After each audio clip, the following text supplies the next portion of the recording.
Quelques mots complémentaires en ce qui concerne les médaillés. Donc Micheline, médaille de bronze en 2002, promu médaille d'argent en 2006, et tout à l'heure Gérard nous dira la suite. Micheline, présidente du comité départemental, vice-présidente du comité régional et vice-présidente sur le plan national. Donc un engagement total. Gérard nous dira aussi deux mots sur l'évolution de la médaille jeunesse, sport, éducation populaire, vie associative, puisque depuis le décret du mois de décembre 2013, la panoplie a été élargie. Plutôt que de créer de nouvelles médailles sur le plan national, la chancellerie a décidé d'élargir le champ de compétences de la médaille jeunesse, sport, vie associative aux associations qui œuvrent dans l'intérêt général. Vaste sujet. Avant de passer la parole à Gérard Beausois, je vous prie de m'excuser, mais j'ai fait un oubli majeur. Car Micheline a reçu également, au mois d'octobre 2013, les Hermines d'or du Comité régional olympique et sportif de Bretagne. J'en profite pour saluer Madame Jacqueline Panin, médaille d'or également, et présidente du CROSS Bretagne, accompagnée de M. Thépaut. Voilà.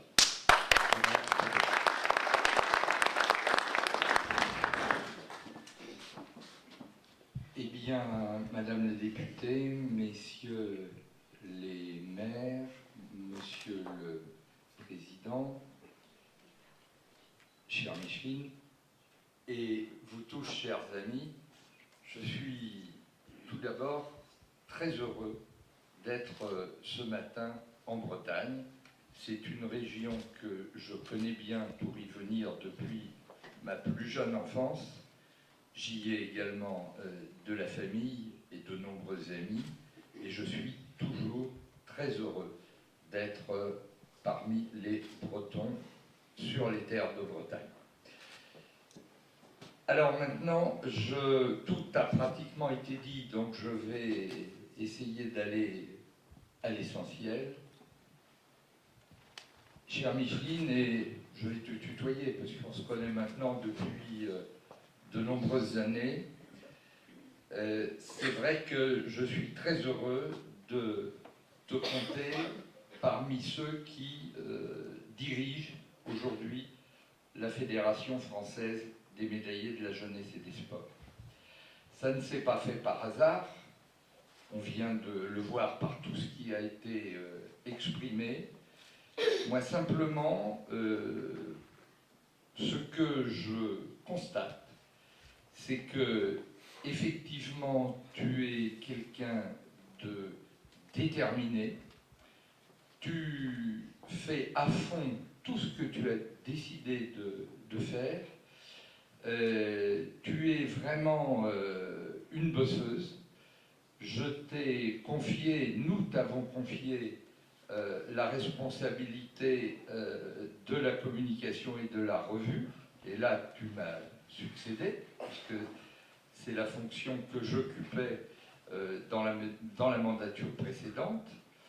À préciser également que nous avons été élus à l'instance dirigeante fédérale en même temps, en 2009, et que nous avons toujours travaillé de façon complémentaire et en confiance. Et la confiance, c'est quelque chose d'important parce que Micheline, si elle n'est pas d'accord, elle le dit. De temps en temps, on discute, parce que bon, chacun a son opinion, et puis on arrive à une conclusion. Mais en tous les cas, quand on est arrivé à cette conclusion, Micheline est quelqu'un qui, si elle dit oui, elle le fait.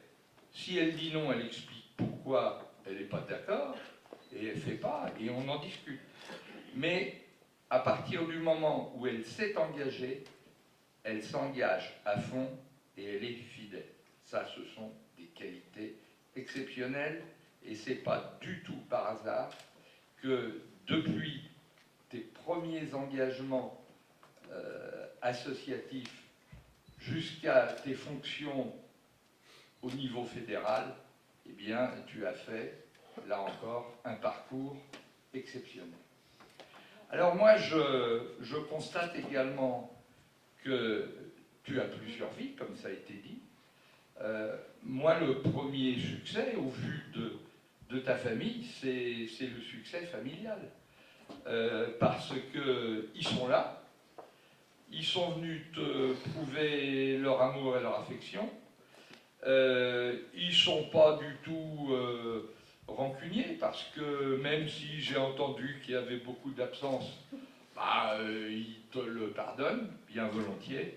Et puis moi, je vais m'adresser aux plus jeunes. Hein, aux plus jeunes, ton petit-fils, ta petite-fille, qui entre nous soit dit, c'est presque un clonage. Hein, ta petite-fille, quand on la voit, on comprend tout de suite que c'est ta petite-fille. Moi, je dis à ces enfants-là, voyez, nous, aujourd'hui, on a des responsabilités associatives. Vous avez dans votre famille un modèle exceptionnel avec votre grand-mère. Et bien, demain, c'est vous, certainement, qui prendrez des places identiques à celles de votre grand-mère, parce que vous aurez vu son exemple, que vous saurez ce que c'est que l'engagement, et ça, c'est vraiment quelque chose de très important, au moment où, dans le monde associatif tel qu'il est aujourd'hui, nous avons besoin de transmettre les valeurs et nous avons besoin d'assurer la relève. C'est une des préoccupations majeures de notre fédération, et c'est vraiment quelque chose de très important, car que serait aujourd'hui la France s'il n'y avait pas en France de bénévoles et de bénévoles associatifs, avec tous les emplois et tout ce que ça génère au plan économique, sans parler simplement de l'animation, et je veux dire, sans l'associatif, la France serait vraiment beaucoup plus pauvre qu'elle ne l'est aujourd'hui. Et malgré tout, c'est vrai qu'il persiste des problèmes, et ces problèmes au plan associatif, on s'en préoccupe pratiquement chaque jour. Donc voilà ce que je voulais dire. Micheline est un modèle de citoyenneté et un modèle d'engagement à la vie associative. Et je ne le dis pas du tout pour la flatter, je le dis parce que je le ressens comme ça et que c'est vraiment quelque chose d'extraordinaire. Moi, je dois associer également Francis Redoux, parce que c'est un breton. Oui, vous faites une paire de bretons à la fédération, ça on est bien d'accord, et pour le bien de la fédération. Et je dis vraiment que je suis très heureux d'avoir des amis comme cela qui m'aident dans mes fonctions de président de la Fédération des médaillés. C'est vraiment quelque chose d'exceptionnel. Alors bien évidemment, tout cela mérite récompense. Et ce n'est pas non plus par hasard que, siégeant à la Commission nationale d'attribution des médailles d'or, j'ai vu bien sûr ton nom apparaître. Cette médaille, c'est donc Valérie Fournéron qui, avant de partir, a souhaité effectivement te l'attribuer, sachant que Valérie Fournéron, on a toujours entretenu de très très bons contacts, et qu'elle a vraiment mené son rôle, je tiens à le dire, son rôle de ministre en charge des sports de façon exceptionnelle. C'est donc pour cette raison qu'elle a décidé de t'attribuer cette médaille d'or, très méritée, et que je vais dans quelques instants te remettre. Mais avant, l'autre breton, l'autre partie de la paire, m'a tendu la perche en me disant « il y a eu le décret du 18 décembre ». C'est vrai que c'est notre préoccupation majeure et que c'est un sujet que nous allons aborder lors de notre prochain congrès dans une quinzaine de jours, les 23 et 24 mai à Paris. Pourquoi c'est une préoccupation majeure? D'abord, historiquement, parce que les médaillés de la jeunesse et des sports et la fédération qui est la nôtre pour les représenter ne veulent pas perdre leur identité. Historiquement, la médaille de la jeunesse et des sports, c'est l'héritière du mérite sportif. Et ça, il ne faut pas l'oublier. Et on y tient véritablement. Donc, ça doit rester quelque chose de fort. S'il n'y avait pas eu des médaillés au titre du mérite sportif, il n'y aurait pas aujourd'hui de fédération française des médaillés de la jeunesse et des sports. Car la fédération est née de la volonté des départements. Et ça, je pense qu'il ne faut pas le perdre de vue bien au-delà. La deuxième chose, donc, nous avions une médaille qui s'appelait la médaille de la jeunesse et des sports, celle même que je vais te remettre. Tu vas être une des dernières à obtenir la médaille de la jeunesse et des sports. Et moi, je suis fier d'avoir cette médaille de la jeunesse et des sports à titre personnel. Et donc, que s'est-il passé le 18 décembre? Le 18 décembre, le président de la République a signé un décret instituant la médaille de la jeunesse, des sports et de l'engagement associatif. Ça veut dire que le 20 décembre, alors même que nous siégions en comité national d'attribution de la médaille de la jeunesse et des sports, cette même médaille de la jeunesse et des sports n'existait plus. Elle était devenue la médaille de la jeunesse, des sports et de l'engagement associatif, ce qu'elle est aujourd'hui. Alors, certains pourront contester, mais je dois préciser que si demain, nous ne changeons pas notre intitulé en Fédération française des médaillés de la jeunesse, des sports et de la vie et de l'engagement associatif, nous ne représenterons plus que les anciennes médailles, mais nous ne représenterons plus la médaille nouvelle. Et à ce titre, je n'aurai plus légitimité à siéger au Comité national d'attribution des médailles, et dans les régions et dans les départements, il n'y aura plus non plus possibilité, en principe, de siéger au comité d'attribution des médailles de bronze ou de participer à la préparation des listes de propositions pour les médailles d'argent et d'or. C'est quand même quelque chose qu'il faut savoir. Si pour une raison ou pour une autre, la médaille rechangeait de nom à un moment et redevenait médaille de la jeunesse et des sports, rien n'est plus facile que de refaire une assemblée générale extraordinaire pour reprendre le nouvel intitulé. Moi, personnellement, j'aurais vraiment préféré ne pas avoir à changer de nom. Mais nous n'avons pas le choix. Donc voilà ce que je voulais préciser, parce que c'est quelque chose, et là je suis soutenu à la fois par Micheline, par Francis et par la majorité de notre instance dirigeante, et en tous les cas du... Oui. Et donc voilà. Alors, je veux dire, c'est quelque chose de primordial. Sur maintenant les conséquences autres que celles de la simple appellation. C'est vrai que jusqu'à maintenant, on faisait l'attribution de la médaille de la jeunesse et des sports aux personnes bénévoles engagées pour développer et promouvoir les activités de la jeunesse, des sports, de l'éducation populaire et de la vie associative. Dans éducation populaire, jeunesse, éducation populaire et vie associative. Dans jeunesse, éducation populaire et vie associative, bien sûr, il y a l'engagement associatif. Notre préoccupation à nous, et nous l'avons dit en son temps au cabinet de Valérie Fournéron, et je vais le répéter maintenant, au cabinet de Najat Vallaud-Belkacem et de Thierry Braillard, parce que maintenant on a 2 ministres.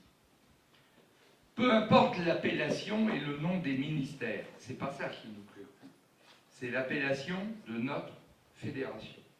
Et sur l'élargissement du champ, il faut strictement s'en tenir à la promotion des bénévoles qui œuvrent, certes, au niveau de l'engagement associatif, mais au seul service de l'intérêt général.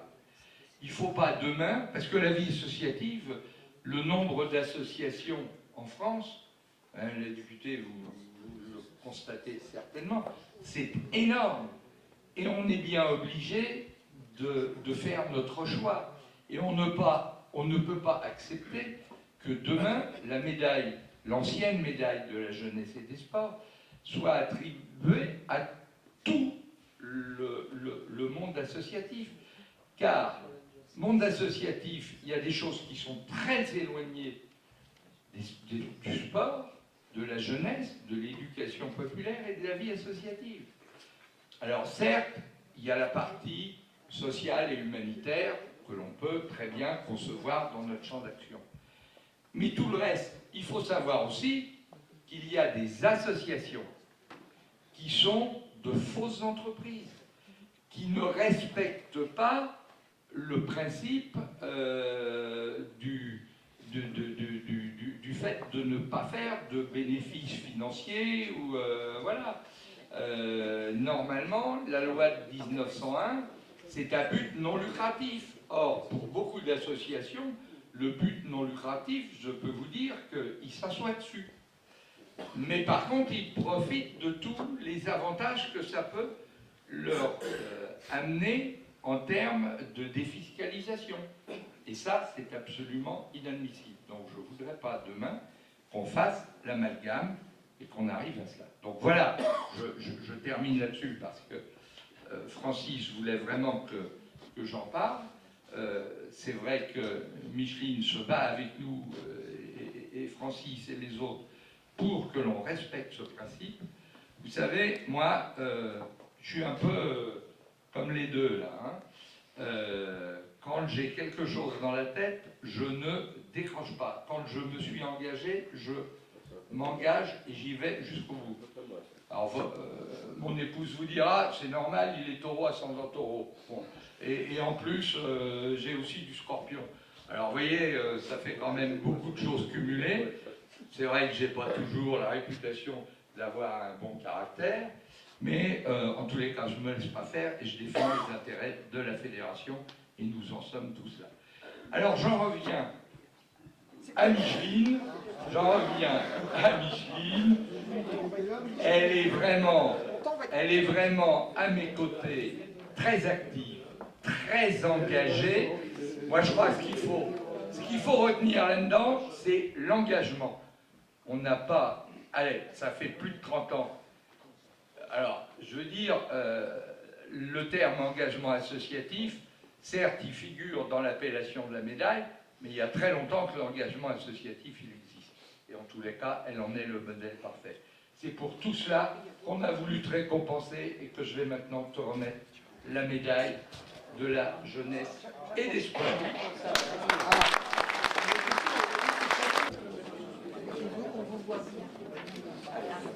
Oh là là, qu'est-ce que je vais te gêner?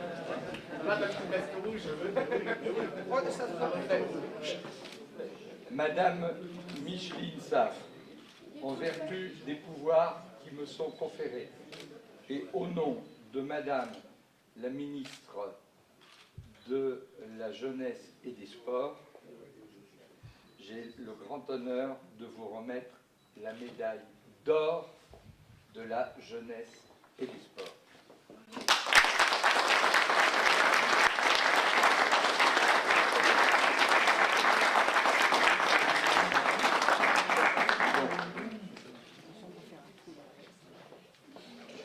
Elle n'a pas crié.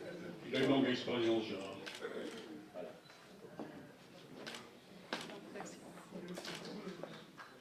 Madame la députée, on va remettre à Micheline, au nom de Madame la ministre, le diplôme